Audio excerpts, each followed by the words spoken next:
الحلوين، كل سنة وانتم طيبين. النهاردة هنعمل أكلة سريعة جدا وتعتبر اختراع.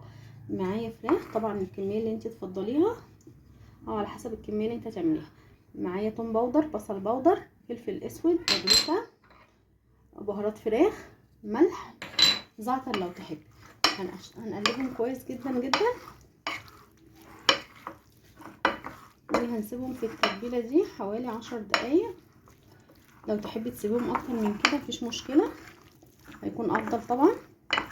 وطاسة سخنة على النار، هنحط معلقة زبدة او سمنة، طبعا اللي تفضليه او المتاح عندك. هنسيبها تسخن، لازم الطاسة او الجريل بتاعك يسخن كويس كده. السمنة بتاعتنا ساحت. هنحط الفراخ بتاعتنا، هننزل طبعا بنص الكمية عشان نفردها في الطاسة كويس، مش عايزينها تنزل مية.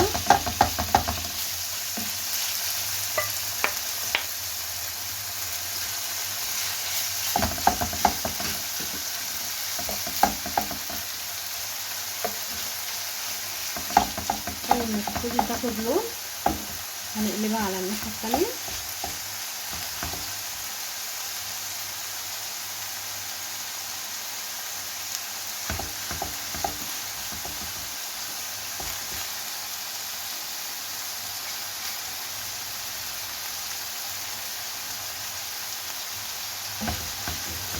ما ننزلش معانا من المية خالص علشان الطاسة سخنة.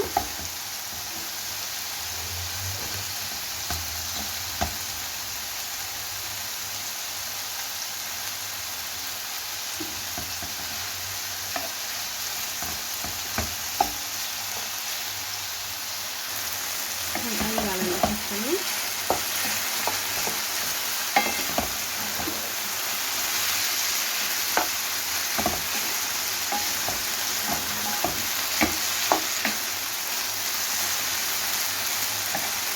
تاخد معانا لون. هنسويها 3/4 تسوية، متبقاش سوا كامل.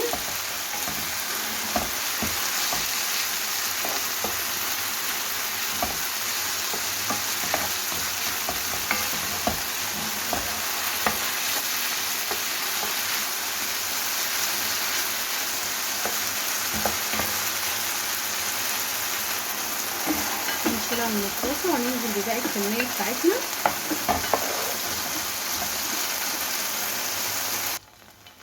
هننزل بباقي كمية الفراخ اللي معانا. طبعا لو انت بتستعملي صينية او حاجة كبيرة بتنزلي بيهم مرة واحدة. اهم حاجة ان هما يكونوا مفروضين فوق بعض، نسيبهم ياخدوا لون. زي ما قلنا التسوية 3/4 تسوية. بعد ما دي كمان خدت لون هننزل باقي الكمية زي ما قلنا، هنسويها 3/4 تسوية لحد ما تشرب اي سوائل موجودة فيها.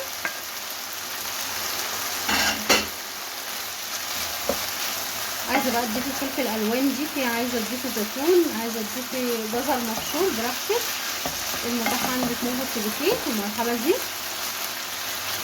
عايزه تكتفي بالفراخ كده بس مفيش مشكله كده.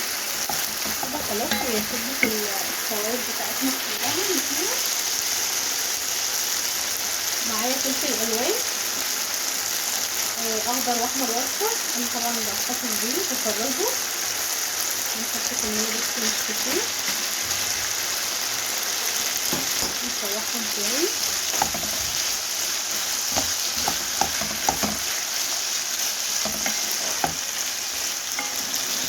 بس انا حاطه كمية بسيطة قوي. عايزة تحطي فلفل سبايسي براحتك. بس كده خلاص الفراخ بتاعتنا خلاص كده استوت. طبعا احنا متبلينها كويس، وعايزة ملح او اي حاجة تظبطيه. وكمان هنحتاج حبايبي بشاميل خفيف جدا، خفيف بمعنى خفيف، لان احنا هنسوي بيه المكرونه. انا ضفت الفراخ هنا جزر، ضفت لها جزريه، نص جزريه كده مبشوره، مش كتير. فطبعا المكونات دي على حسب الرغبه. يلا بينا بقى نشوف هنعمل ايه. حبايبي زي ما قلنا كده البشاميل خفيف، وما تخافوش ان هي هتستوي ان شاء الله يعني، وتجربوها وتطلع جميله معاكم. هنحط كميه كبيره كده بس في الطاجن من تحت، اي طاجن فخار فويل اي حاجه.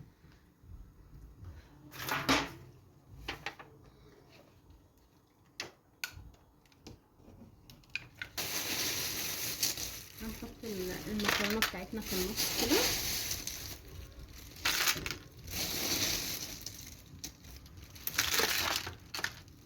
وهننزل بالبشاميل، واخر حاجه الفراخ هي هتستوي طبعا زي ما قلنا البشاميل.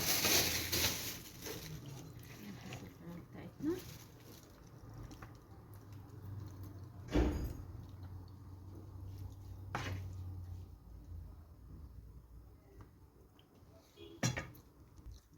حبايبي كده خلصنا الطواجن بتاعتنا اهي. هندخلها الفرن، هي على درجة حرارة 200، بتقعد بالظبط كده 12 دقيقة او 15 دقيقة. وبعد كده بنطلعها، بنحط الجبنة الموتزاريلا ونحطها تحت الشواية، هنشوفها بعد ما تخلص. حبايبي كده المكرونة بتاعتنا في الفرن اهي، يعني دقيقتين بالظبط ونخرجها. انا طبعا عاملة بصلصة، هنشوفها مع بعض بعد ما نخرجها.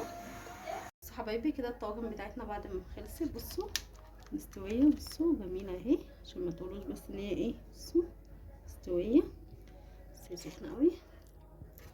اتمنى الوصفه النهارده تكون عجبتكم، اتمنى ان انتوا تجربوها. اشوفكم ان شاء الله في فيديو جديد، والسلام عليكم ورحمه الله وبركاته.